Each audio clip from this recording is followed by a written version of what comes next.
အားလုံးပဲမလို့ပါကျွန်တော်အခုဒီဗီဒီယိုကတော့ Adobe Photoshop ရဲ့ပေါ့နော် Lesson 1 Interface Introduction အကြောင်းဖြစ်ပါတယ်ကျွန်တော်တို့အခုဒီ Photoshop ရဲ့ပထမဆုံး version ကို1980နောက်ပိုင်းမှာစပြီးတော့ release လုပ်ခဲ့တယ်အခုလက်ရှိပေါ့နော်အခုလက်ရှိအထိဆိုရင်တော့သူကဆို CC 2021အထိထွက်ပြီးသွားပါပြီကျွန်တော်ဒီ lesson တစ်လျှောက်လုံးမှာကျွန်တော်သုံးမယ့် version ကတော့ Adobe Photoshop CC 2019ပဲဖြစ်ပါတယ်အကယ်၍ပေါ့နော်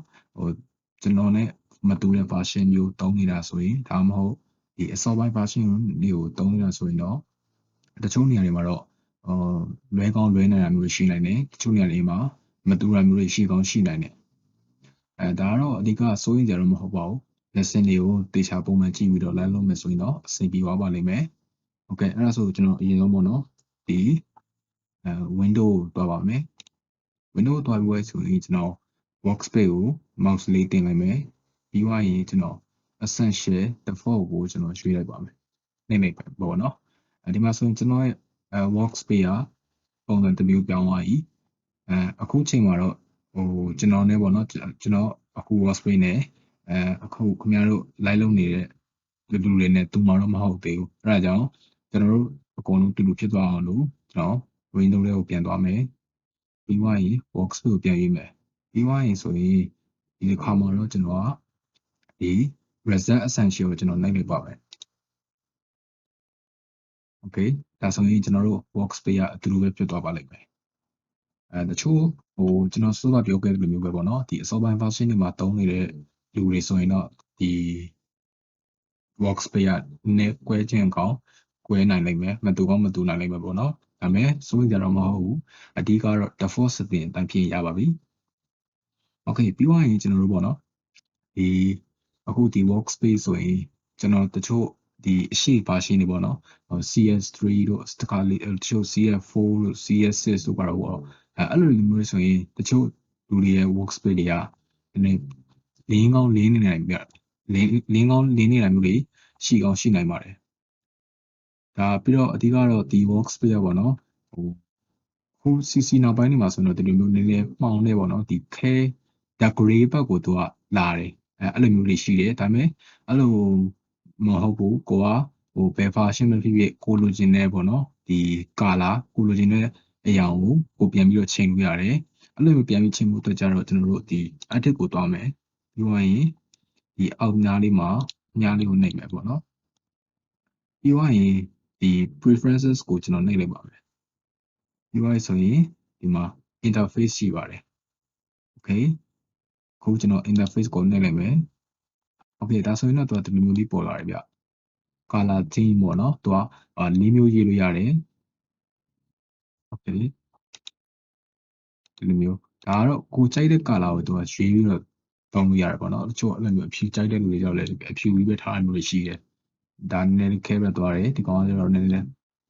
လင်းနဲ့ gray ခဲပေါ့နော်ဒီကောင်ကကျတော့ dark gray ကျွန်တော်တို့ဒီ color ပဲသုံးပါမယ်ပြီးတော့ရင်ကိုကြိုက်တဲ့ color ကိုရွေးပြီးဆိုရင်တော့ okay လေးကိုနှိပ်လို့ရပါတယ် okay ပြီးတော့ရင်ကျွန်တော်နောက်တစ်ခုကကျတော့ကျွန်တော်နောက်ပိုင်းမှာရှင်းပြပေးမယ်တချို့အရာတွေအတွက်ပေါ့နော်အဆင်ပြေအောင်လို့ကျွန်တော် file တစ်ခုကိုဖွင့်လိုက်မယ်ကျွန်တော်ဒီ file ကိုတော့ကျွန်တော် description ထဲမှာ link လေးထည့်ပေးထားပါမယ်โอเคသုံးချင်တယ်ဆိုရင်ပေါ့နော်โอเคပြီးသွားရင်ကျွန်တော်အခုပြသွားမယ်ဆိုရင်တော့ဒီဘယ်ဘက်ချမ်းမှာရှိတဲ့ဒီ panel လေးတစ်ခုရှိတယ်ဗျအဲ့ကောင်ကိုပြပါမယ်ဒီနည်းနည်းကတ်တေးသေးတွေ့လေးပေါ့နော်နည်းနည်းရှည်တဲ့ panel လေးတစ်ခုရှိတယ်သူ့ကိုဘယ်လိုခေါ်လဲဆိုရင်တော့သူ့ကို tools panel လို့ခေါ်တယ်ဗျကျွန်တော်တို့ဒီ Photoshop မှာပေါ့နော်အသုံးပြုမယ်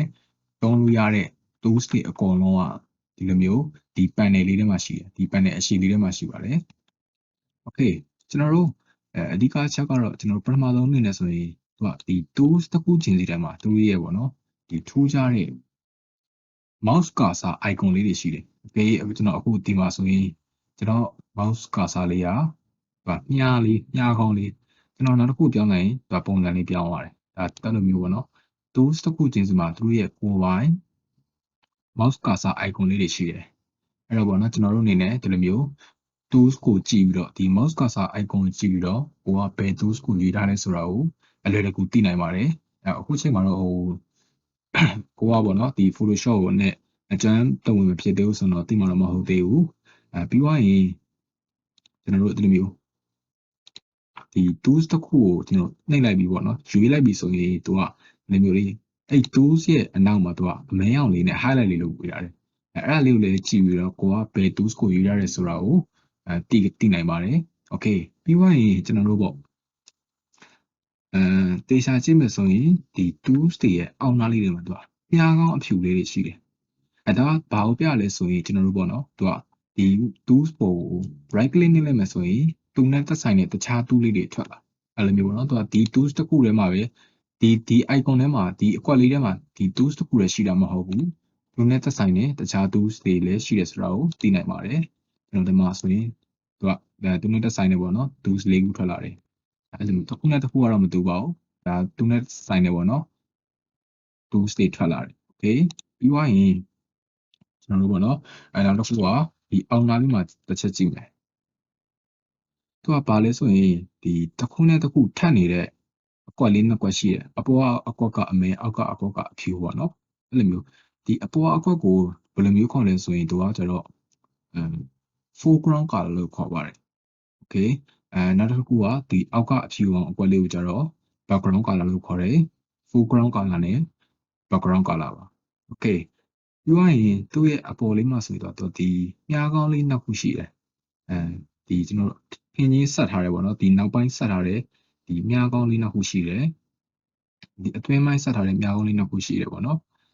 အဲ့ကောင်လေးကိုနှိမ့်လိုက်မယ်ဆိုရင်သူကဒီ foreground color နဲ့ background color ကိုသူကပြောင်းပြီးလဲပေးတာပေါ့နော်အဲ့လိုမျိုးအပေါ် color နဲ့အောက် color သူကအပေါ်အောက်ချိန်ပြီးတယ်အဲ့လိုမျိုးလေးပါပြီးသွားရင်သူ့ရဲ့ဒီအရှိတ်ဘက်မှာပေါ့နော်သူ့ရဲ့ဘေးမှာဆိုရင်အကွက်လေးတစ်ခုရှိတယ်သူကဘာလို့လုပ်ပြရလဲဆိုရင်တော့ကျွန်တော်တို့ဒီ foreground color နဲ့ဒီ background color ကိုသူက default color ပြောင်းပေးတယ် default color ဆိုတာကျတော့ကျွန်တော်အခုနှိပ်ကြည့်လိုက်မယ်ပေါ့နော်နှိပ်ကြည့်လိုက်တယ်သူကဘာမှတော့မထူးကြဘူးဘာဖြစ်လို့လဲဆိုတော့ဒီ foreground color နဲ့ background color ကသူ့ရဲ့ default setting အတိုင်းမှာရှိနေပြီးသားမို့လို့ default setting ကဘာလဲဆိုတော့ပေါ့နော်ကျွန်တော်တို့ဒီ foreground color ကအမဲဖြစ်ရမယ်အခုလိုမျိုးပဲပေါ့နော်ဒီ background color ကအဖြူဖြစ်ရမယ်ဒါကတော့ default setting တိုင်းပါအခုအဲ့ကြောင့်ဒီ default setting အတိုင်းဖြစ်နေတာမို့လို့ကျွန်တော်နှိပ်လည်းဘာမှမထူးဘူးအကယ်၍ပေါ့နော်ကျွန်တော်ဒီကောင်ကိုဒီ foreground color ကိုနှစ်ချက်နှိပ်ပြီးတော့ကျွန်တော်အရောင်ပြောင်းကြည့်လိုက်မယ်ကျွန်တော်အနီပြောင်းလိုက်မယ်ပေါ့နော် okay ပြီးသွားရင်ကျွန်တော် background color ကိုအချက်နှိပ်ပြီးတော့အရောင်လေးပြောင်းကြည့်လိုက်မယ် okay အခုဆိုရင် foreground color နဲ့ background color ကတခြား color ဖြစ်သွားပြီအဲဒါကြောင့်ကျွန်တော်ဒီကောင်လေးကိုပေါ့နော်နှိပ်လိုက်မယ်ဆိုရင်တော့အဖြူနဲ့အမဲပေါ့နော် default setting အတိုင်းပြန်ပြောင်းပေးတာကိုတွေ့ရမှာပါ okay ပြီးသွားရင်ဆိုရင်ကျွန်တော်အခုဒီ tools panel ပေါ့နော်ဒီ tools panel ရဲ့ထိပ်ဆုံးမှာဆိုရင်တော့မြားလေးရှိတယ်ဗျဒီမြားလေးကဘာကိုပြပြီးလဲဘာလုပ်ပြီးလဲဆိုရင်ဒီကောင်လေးကိုပေါ့နော်နှိပ်လိုက်မယ်ဆိုရင်သူကဒီ tools panel က column နှစ်ခုဖြစ်သွားတယ်အတန်းနှစ်တန်းဖြစ်သွားတာပေါ့နော်အဲ့လိုမျိုးဒါကတော့ကိုကြိုက်လို့သုံးလို့ရတယ်နောက်တစ်ချက်ပြန်နေ column တစ်ခုလည်းဖြစ်သွားတယ်နောက်တစ်ချက်နေသူကဒီ column နှစ်ခုခွဲပြီးတယ်ကျွန်တော်တော့ဒီ column တစ်ခုလေးပဲသုံးပါမယ် okay ကျွန်တော်တို့ဒီထိပ်ဆုံးမှာရှိတဲ့ bar လေးဟိုတစ်ချက်ကြည့်မယ်ပေါ့နော်ဒီမှာဆိုရင် file edit image layer စရှိတဲ့ဖြစ်ပေါ့နော်သူကဘာလဲဆိုရင်သူ့ကိုကျတော့ကျွန်တော်တို့ကmenu panel လို့ခေါ်တယ်ဗျ menu bar လို့လည်းအဲ့လိုခေါ်ကြတာပေါ့နော်သူကဘာတွေလုပ်ပေးလဲဆိုရင်ကျွန်တော်တို့ဒီ Photoshop ထဲမှာရှိတယ်ပေါ့နော် Photoshop နဲ့ပတ်သက်တဲ့setting တွေတခြားအမျိုးစုံပေါ့နော် function တွေအကုန်လုံးဒီထဲမှာသုံးလို့ရတယ်ဒီ menu လို့ခုချင်းစီမှာဝင်ပြီးတော့သုံးလို့ရတယ်ကျွန်တော်ဒီအပိုင်းမှာတော့အသေးစိတ်မပြောသေးဘူးအခုမှဒါအခြေခံပေါ့နော်ပထမဆုံးဖြစ်တဲ့အတွက်အရင်များသွားမယ်ဆိုတဲ့အတွက်အများကြီးမပြောသေးဘူးနောက်ပိုင်းမှာတော့တခြားလေးရှင်းပြပြပါမယ်ဒီကောင်တော့menu panel လို့ခေါ်ပါတယ် okay ပြီးသွားရင်ကျွန်တော်တို့ menu panel ရဲ့အောက်မှာနောက်ထပ် panel တွေတစ်ခုရှိတယ်ဗျသူကဘာကိုပြောရလဲဆိုရင်ဒီကောင်ကကျတော့သူ့ကိုပေါ့နော် control panel လို့ခေါ်တယ်သူကကျတော့ဒီကျွန်တော်တို့အခုဒီ control panel ကကျတော့သူကဒီဘက်ဘေးမှာရှိတဲ့ tools လေးတွေနဲ့သူကတွဲပြီးတော့အသုံးပြုရတယ်ကျွန်တော်အခုဒီမှာဆိုရင်move tool ပေါ့နော်ဒီ move tool လေးကိုကျွန်တော်select မှတ်ထားတယ်ရွေးထားတယ်အဲ့ဒါဆိုရင်ဒီ move tool နဲ့ဆိုင်တဲ့ properties တွေ အဲ့လိုမျိုးပေါ့နော်တခြား option တွေအများကြီးပဲသူပြပေးရတယ်ပြီးသွားရင်ကျွန်တော်ဒီမှာဆိုရင်ကျွန်တော်တစ်ခုပေါ့နော် tools တစ်ခုကိုရွေးလိုက်မယ်အဲ့ဆိုရင်တော့ကျွန်တော်ဒီမှာ option bar လေးရပါတော့ဒီ control panel လေးဒီ control panel လေးကကြတော့တခြားfunction တွေပြောင်းသွားတော့တွေ့ရမှာပါကျွန်တော် tools တွေကိုတစ်ခုပြီးတစ်ခုပြောင်းကြည့်မယ်ကျွန်တော်တို့ပေါ့နော်ဒီမှာဆိုရင်ဒီ control panel ကဒီတစ်ခုပြီးတစ်ခုပြောင်းသွားတော့တွေ့ရမှာပါကျွန်တော်တို့ပေါ့ဒီ Photoshop ထဲမှာဆိုရင်သူက tools တွေအများကြီးနဲ့အလုပ်လုပ်ရတယ်အဲ့လိုမျိုး tools တွေအများကြီးနဲ့အလုပ်လုပ်တဲ့အခါမှာကျွန်တော်တို့ဒီလိုမျိုးဒီ control panel နဲ့တွဲပြီးတော့လုပ်မယ်ဆိုရင်အရင်အသုံးဝင်တယ်အရင်အလုပ်ဖြစ်တယ်ပေါ့နော်ဟုတ်ကဲ့ဒါတော့control panel ပါပြီးသွားရင်ကျွန်တော်တို့ဒီဘက်ချမ်းမှာဆိုရင်အခုဒီ Photoshop တွေပေါ့နော်ဒီညာဘက်ချမ်းမှာပေါ့ညာဘက်ချမ်းမှာဆိုရင်သူ့မှာလေဒီ tools panel လိုမျိုးပဲ panel လေးတစ်ခုရှိတယ်သူကကြတော့သူ့ကိုကျွန်တော်တစ်ချမ်းနှိပ်ကြည့်လိုက်မယ်နှိပ်ကြည့်လိုက်မယ်ဆိုရင်သူကဒီမျိုးလေးနောက်ထပ်ဒီလိုwindow လေးတစ်ခုထွက်လာတယ်ပေါ့နော်သူကကြတော့ history ပါကျွန်တော်တို့ဒီ Photoshop မှာလုပ်ခဲ့တဲ့ကိုမှာဘယ် function ကိုသုံးလိုက်တယ်ဘယ် tools ကိုသုံးလိုက်တယ်ဘယ် file ကိုဖွင့်လိုက်တယ်ဆိုတာတွေကိုပြန်ပြီးတော့ကြည့်လို့ရတယ်ပေါ့နော်ပြန်ပြီးတော့တခြားလည်းမျိုးမျိုးလုပ်လို့ရပါသေးတယ်ဒါကတော့ history ပေါ့နော်ပြီးသွားရင်နောက်တစ်ခုက properties ကျွန်တော်ဒီကောင် properties ကကြတော့ကိုဆက်လက်မှတ်ထားတဲ့ layer နဲ့ပတ်သက်တာတွေကသူကဒီမှာပြပေးတယ်ဒါကြောင့်ဒီမှာလည်းအများကြီးမပြောသေးဘူးပေါ့နော်အခုမှအစပဲဖြစ်တဲ့အတွက်အများကြီးမပြောသေးပါဘူးโอเคပြီးသွားရင်ဆိုရင်ကျွန်တော်နောက်ထပ်ဒီဘက်မှာကျွန်တော်တို့တခြားပေါ့နော် tools panel တခြား panel လေးတွေကိုကျွန်တော်တို့ထပ်ပြီးတော့တွေ့နိုင်တယ် color ရှိမယ်တခြား land တို့ပေါ့နော်ဒီကောင်ကတော့Photoshop ကဒီ workspace ပေါ့နော်ဒီ workspace ကိုကျွန်တော်က default setting ပြောင်းလိုက်တဲ့အတွက်သူကအခုမှ Photoshop စသုံးတဲ့လူတွေအတွက် tutorial အနည်းငယ်ပါတယ်တော့အရင်ရောအဆုံးတော့မဟုတ်ပေါ့နော် tutorial နည်းနည်းပါတယ်ပြီးတော့ဒီမှာ layer ရှိမယ် channel ရှိမယ် path ရှိမယ်အဲ့လိုမျိုးသူကဒီတစ်ခုနဲ့တစ်ခုတွဲပေးရတယ်ဒီ window လေးတွေပေါ့နော်ဒီ window လေးတွေကိုသူကတစ်ခုနဲ့တစ်ခုတွဲပေးရတယ်ဒီအခုဒီကောင်ကလည်းဒီဘက်အခုကျွန်တော်မြင်နေရတဲ့ဒီ layer တွေ channel တွေ path တွေအခြားဒီ adjustment တို့ပေါ့နော်ဒီ color တို့ဒီကောင်တွေကလည်းကျွန်တော်တို့ဒီ control panel လို့ပဲကျွန်တော်တို့အခုဒီ Photoshop မှာ design တွေဆွဲမယ်photo retouch လုပ်မယ်တခြားအများကြီးပေါ့နော်အဲ့လိုမျိုးလုပ်တဲ့အခါမှာဒီဘက်ညာဘက်အချမ်းမှာရှိတဲ့ panel လေးတွေကသူကအရန်ကိုအရေးကြီးတယ်အရန်ကိုအသုံးဝင်တယ်ပေါ့နော်ကျွန်တော်ဒီဘက်ညာဘက်ချမ်းမှာရှိတဲ့ panel တွေနဲ့လည်းသူကအရန်လောက်ရတယ်โอเคပြီးသွားရင်သူကဒီ panel လေးတွေကိုသူကကိုချိန်တဲ့နေရာကိုချိန်လို့ရတယ်ပေါ့နော်ရွှေ့လို့ရတယ်ချိန်လို့ရတယ်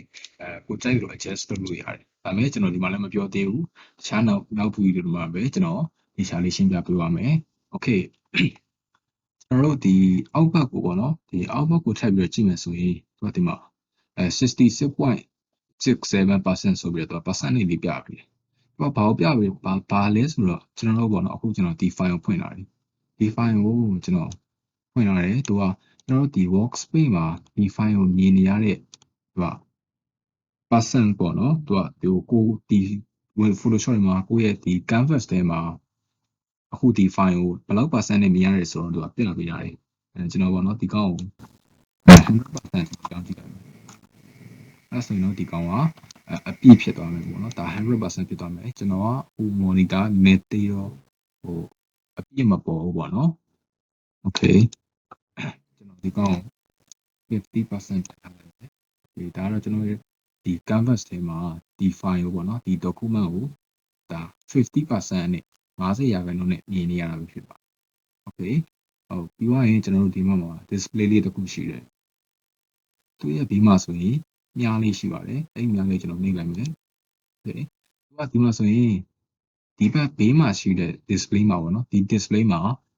ဘာကိုပြစေခြင်းလဲဆိုတာကိုရွေးလို့ရတယ်ဥပမာ document size လား document profile လားအဲ့လိုမျိုးပေါ့နော်ပြီးသွားရင်ဒီအခုဖွင့်ထားတဲ့ document မှာဒီ file မှာကျွန်တော်တို့layer ဘယ်နှခုရှိလဲပေါ့နော်အဲ့ဒီအစားတော့ပြန်ကြည့်လို့ရတယ်ကိုပြခြင်းတဲ့ဟာကို